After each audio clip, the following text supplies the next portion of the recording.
Hey guys, welcome back to Andy's Dinosaur Reviews. Today we have more exciting reveals coming out from the companies that we know and love as we impatiently await all their 2020 lines to be announced, and today we officially get a chance to take a look at the Schleich figures that will be coming out next year. The very first one we have to look at here is their Baryonyx, and you can see that it does look really nice in my opinion. Easily one of the best that will be coming out next year. I think the paint scheme looks quite appealing as far as that dark bluish coloration with those yellowish stripes. It's definitely a very flashy but very natural type of a look to it, and the sculpt overall looks really quite incredible in my opinion. This is a very exciting release for me, and I'm glad to see Schleich did such a good job overall on the Baryonyx, or at least from what we can see so far.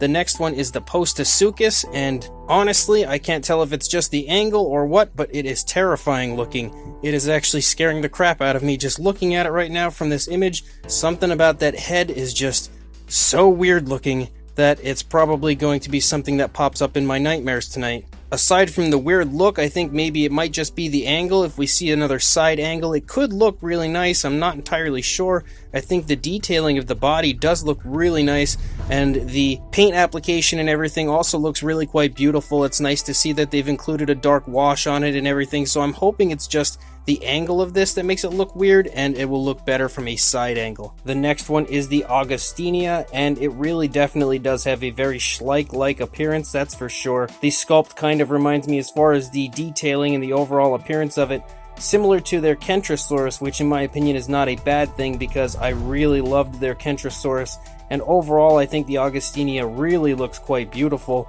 Definitely one, again, that I will be really excited about picking up, and I absolutely cannot wait to see more images of this. It's nice to finally get a beautiful sauropod and a really nice rendition of this species in particular.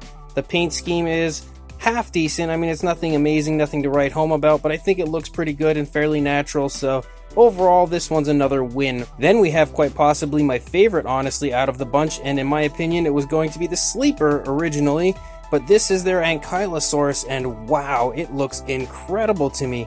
The paint scheme and the sculpt and everything is just off the charts beautiful, and easily, in my opinion, the best looking figure out of all of these that will be coming out for 2020. And again, they've included that trademark wash that Schleich does usually include, and I love it. I think it looks so good in this figure, and I really cannot wait to get my hands on this one. This is one that the waiting game will probably kill me for. And then we've got the final of this current set of images that we have, and this is their Cryolophosaurus. And it's a huge letdown in my opinion for me. It looks super weird. Again, it's kind of at a slightly angled front-facing view, so maybe it'll look better from a side view, but at the same time, I really am not a fan of this at all as far as what I can see right now. The paint scheme looks okay. I can't really complain about that. I think it looks pretty well done, but the head and everything and just the overall sculpt looks very awkward, and I am not at all a fan of the Cryolophosaurus, which is really unfortunate because I had some pretty high hopes for it. But hopefully, again, if we see a side view, maybe it'll change my mind entirely, and this is just kind of a fluke as far as weird imaging goes. So we'll just have to wait and see, I guess, as far as this one goes. So as far as right now, that's all we've got. We know Schleich likes to release more figures normally halfway through the year, so we'll have a chance hopefully to see more later on. And maybe they'll be better, maybe they'll be worse, who knows, but as of right now, this is what we'll be getting from Schleich next year. So in the comments, please let me know your thoughts on these guys, and make sure that you like, comment, subscribe, hit the bell to be notified of any future videos, and I will see you in the next video. Thanks for watching.